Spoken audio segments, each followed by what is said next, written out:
The next thing that we need to do is to create a floating label. So when the user click on this, it will float to the top. Otherwise, it will become just like a placeholder. So we go to the login component, and inside the form, we create another div to hold the input field because we want to paste the label on top of the input field.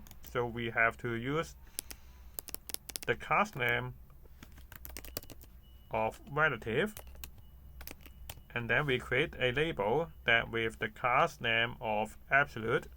So we type the label, and then we have the class name like this, and then we enter the same thing as placeholder because we want to make the label to pretend as placeholder. So we copy this again, and then we paste to label, and now we want to position this at left 2 and then top 0, and which has a text of gray because we want to make it as placeholder like. And we have the text is extra small, and this is a custom class that do not exist yet. And we have the text is extra small, and this is top of 2. So you can see if the placeholder shown, it will have a lower position. And you may ask, where is the peer? Actually, we have to add this in the input field. So what it is doing is, if the placeholder exists, it will exist at the top 2. So for example, if we back to our web page, you can see this is overlap, and if we type something, it will go to the top.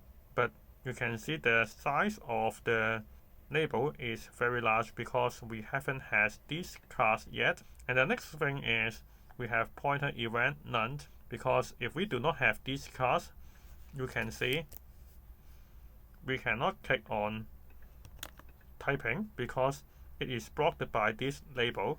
So we want to disable, so the pointer will not select this label. So we go to the Tailwind config because we want to add this class. So go to the tailwind config.js, and under the theme we have this extend. So in this curly bracket we add font size, and then we add another curly bracket, and then we type extra small, and then we use 0.55 rem.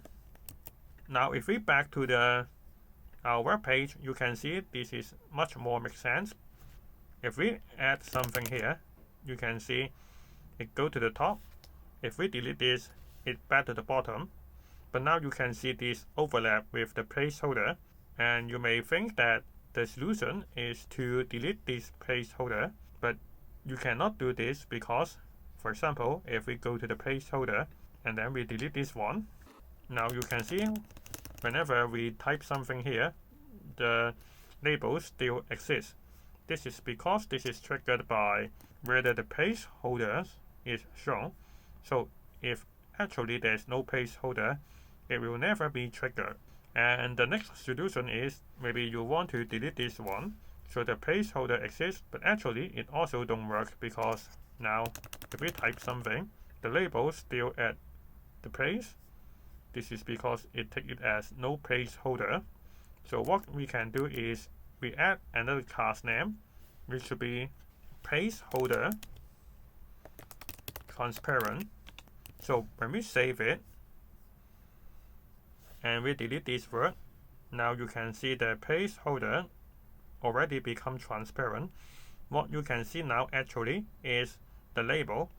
So when we type this, you can see it go to the top, and when we delete this word, it go to the placeholder position. So now we can duplicate this for the password. So we copy this and we duplicate, and now we change this to password. And actually for the placeholder, you can do nothing on this because this is already transparent. But for convention, we delete this and change to password, and we also change this to password. And now we delete this input field because it already duplicate. and it do not have the floating label functions, so we delete this one. And now if we type the password, it will go to the top, and this is the same for the first input field.